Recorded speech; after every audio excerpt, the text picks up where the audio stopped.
예, 이번 순서 국회의원들의 의정 활동과 지역구 소식 살펴보는 투데이 의정통신인데요. 오늘은 광주광역시 북구 우리 지역구신 민주당 임내연 의원 전화 연결해 보겠습니다. 임 의원님 나와 계시죠? 예, 민주당 임내연 의원입니다. 안녕하세요.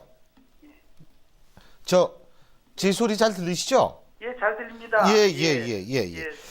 아이 진짜 임 의원님 같은 경우에는 이 호남 출신이지만 또 대구에서 고등검찰 이 검찰청 검사장도 지내시고 말이에요. 예. 진짜 동서화합을 잘 하실 수 있는 인물이신 것 같아요. 그죠? 그래서 경북고등학교 역사상 처음 명예회원도 하고 있죠. 명예 졸업상을 하고 있습니다. 경북고등학교 명예동문이시군요. 예.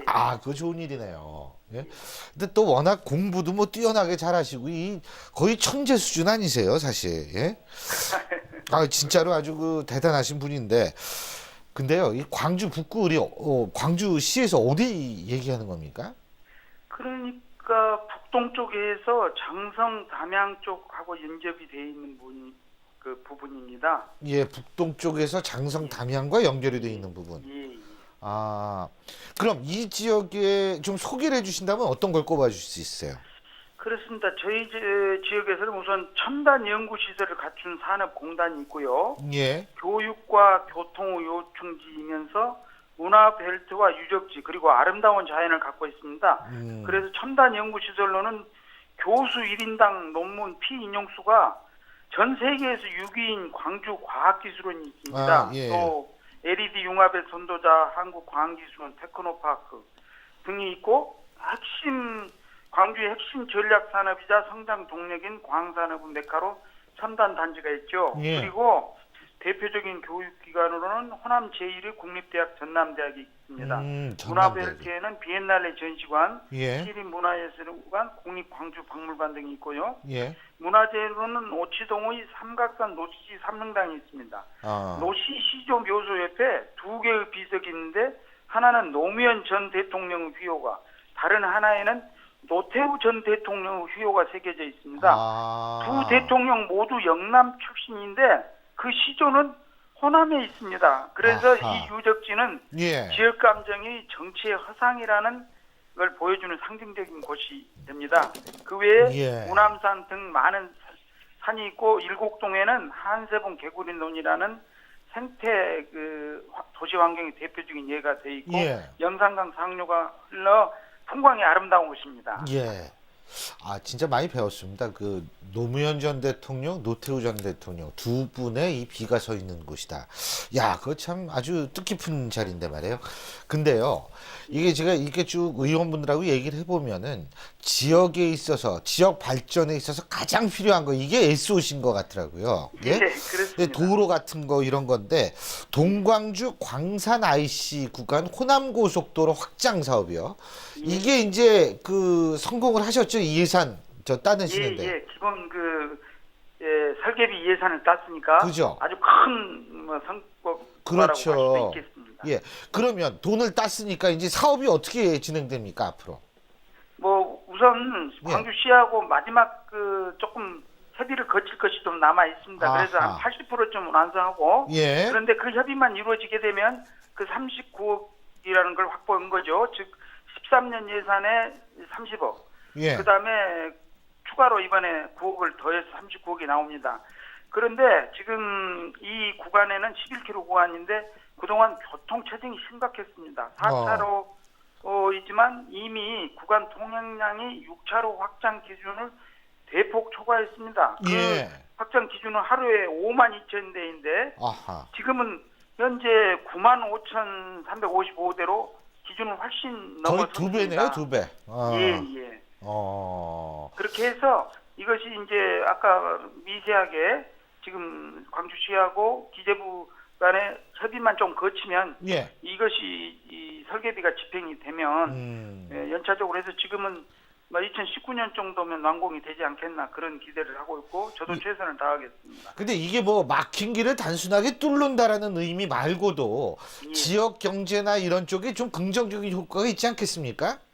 이제 이것은 아까 지금 그동안 6차선으로 가야 할 게 4차선으로 좁기 때문에 교통 체증, 물류 비용 증가 여러 가지가 있는데요. 이외에 또 독특한 문제점이 하나 있는데 그걸 해소가 됩니다. 저희 지역구에서는 예.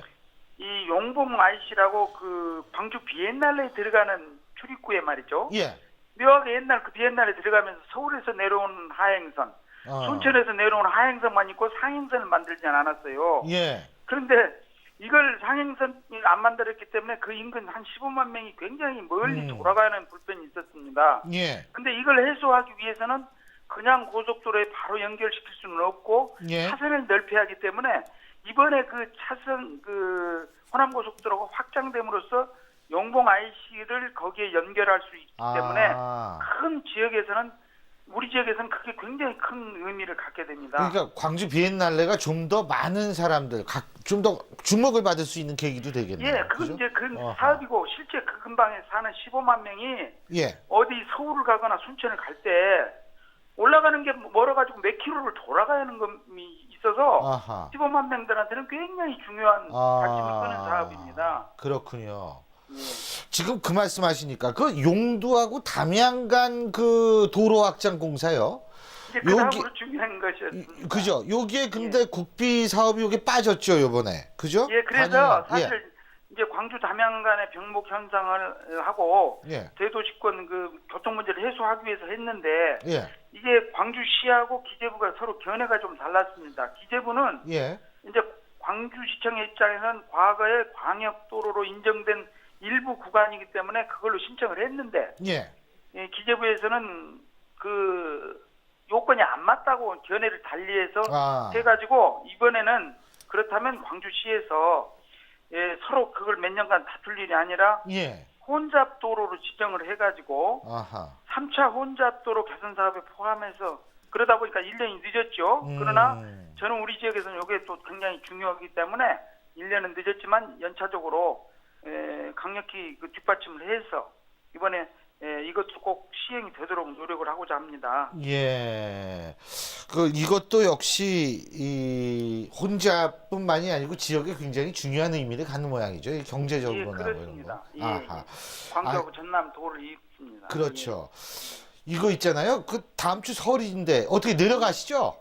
아니 지금 여기 내려와서 내려가 계세요? 그러시니까 전화를 하시는구나. 그리고 제가요 특별히 광주시당 위원장이니까 요즘 뭐 안철수 현상에도 대처를 해야죠. 그렇죠. 그래서 우리가 민주당이 반성하고 개혁할 건 개혁해서 시민들에게 신뢰해보겠다 호소를 하는데 열심히 하니까 조금 반응이 있는 것 같습니다. 설 때까지 거기 계속 계시겠네요, 그러면.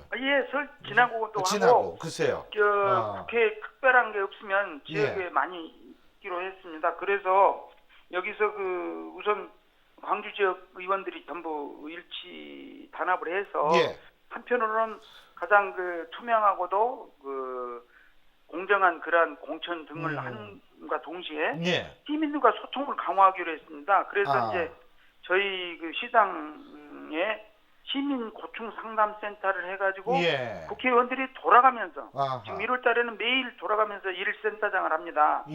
그렇게 하고 또 시당위원장을 중심으로 매주 1회씩 찾아가는 정책 간담회를 해서 가능한 다른 국회의원들과 진행을 해서 각 분야의 애로사항대로 청취해서 해결하고 좋은 건의사항은 정책에 반영하는 노력을 하고 있습니다.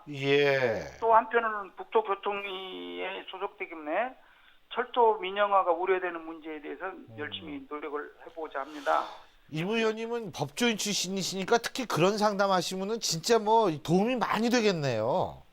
법률 문제는 그런데 또 지역에서는 법률 문제를 넘어서서 지역 경제 발전에 필요한 부분을 얘기를 합니다. 지역 경제 발전이요? 우리가 지난해 제가 예산안 조정 소위원으로 활동하면서 뭐 광주 전남에 한 1,000억 원 가까이 추가를 했는데 그 중에서도 이제 광주 하계유 대회 예산이 105억인 추가 증액돼서 819이 됐고요.